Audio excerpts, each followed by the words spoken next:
Hi guys! Welcome to our YouTube channel. Ngayong araw ay tuturuan ko kayo kung paano mag-request at gumawa ng Certificate of Employment. Ano nga ba ang Certificate of Employment?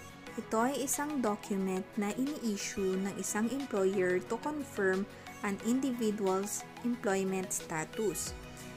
Kasama dito yung details such as job title, duration of employment, sometimes a brief description of job responsibilities.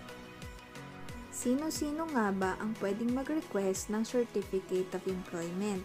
Siyempre, yung mga empleyado na currently or dating nagtratrabaho sa isang kumpanya.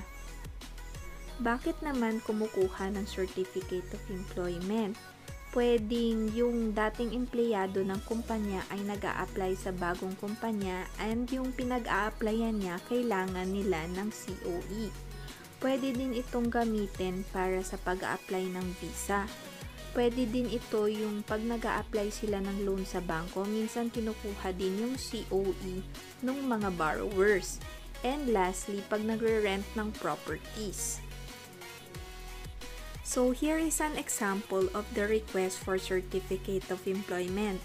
Ilalagay nyo dito yung name nung company, yung sa HR. Next is yung body, ilalagay nyo yung pangalan nyo, yung job title nyo, yung duration or period of employment nyo. Tapos, ilalagay nyo doon yung purpose kung bakit kayo kumukuha ng COE. And ipapasa nyo ito sa HR para makapag-issue sila ng Certificate of Employment. Ito naman yung sample ng Certificate of Employment na ini-issue ng HR. This is to certify, tapos yung employee name and position have been employed with the company since the start date of employment.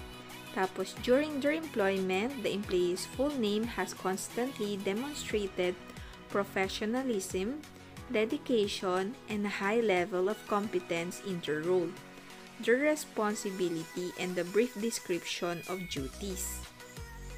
As of date of this certificate, the employee remains an active employee of the company. This certificate is issued upon the request of the employee for whatever legal purpose it may serve. Ilalagay din sa COE yung employer's details such as the company name and address and contact information. And ilalagay din dito yung date of issuance ng COE, signed by the authorized representative. At dyan na po nagtatapos ang ating video. Sana po ay may natutunan kayo at nasagot namin ang inyong mga katanungan.